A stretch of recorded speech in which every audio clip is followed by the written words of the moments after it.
देखिए precipitation reaction बहुत important है, ये इस तरह की रिएक्शन आ सकती है, और साथ में कोरोजन ये भी बहुत इंपॉर्टेंट है।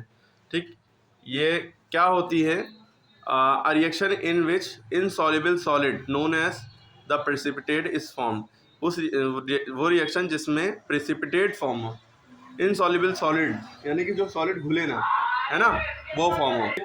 और इसकी रिएक्शन क्या होगी समझ लीजिए, एक तरह से डबल डिकम्पोजिशन रिएक्शन होती है। देखिए Na2CO3 यानी सोडियम कार्बोनेट को अगर हम कैल्शियम क्लोराइड से रिएक्ट कराते हैं तो कैल्शियम कार्बोनेट यानी कि ये CaCO3 ये अलग हो जाता है, क्या बचा? Na2Cl2 यानी कि 2NaCl।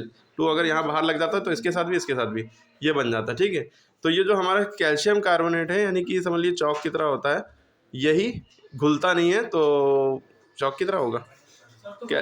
हाँ, मतलब कैल्शियम कार्बोनेट की प्रेसिपिटेट फॉर्म यहाँ पे फॉर्म होती है। ठीक है, उसके बाद देखिए कोरोजन के बारे में रिएक्शन याद रखिएगा, अगर आएगा एग्जाम में इतना ही लिख दिएगा। कोरोजन क्या होता है?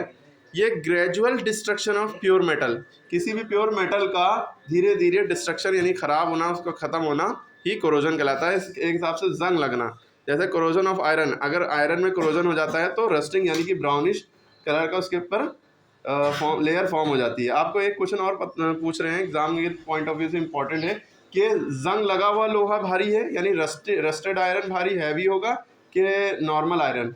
अगर दोनों का 5-5 किलो का लोहा रख दिया हमने, एक को ओपन रख दिया, उसमें हवा पानी धूप लगी और उसमें जंग लग गया, तो वो जो 5 किलो वाला, दोनों 5 किलो थे, क्या दोनों 5 ही किलो रहेंगे कि जिसमें जंग लग जाएगा वो भारी हो जाएगा? ये याद रखिएगा, करोडेड आयरन जो होगा जिसमें जंग लग जाएगा, रस्टेड आयरन, वो भारी हो जाएगा क्योंकि जंग का अपना वेट होता है। आपको यही लिखना होगा एग्जाम में, because rust has its own wait. 5 kilo तो वो हालांकि वो खा रहा है लोहे को, लेकिन जंग का अपना वजन है।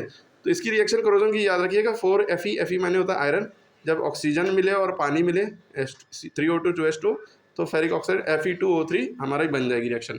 तो ये बहुत इंपॉर्टेंट है, बोर्ड एग्जाम में आ सकता है। ठीक है।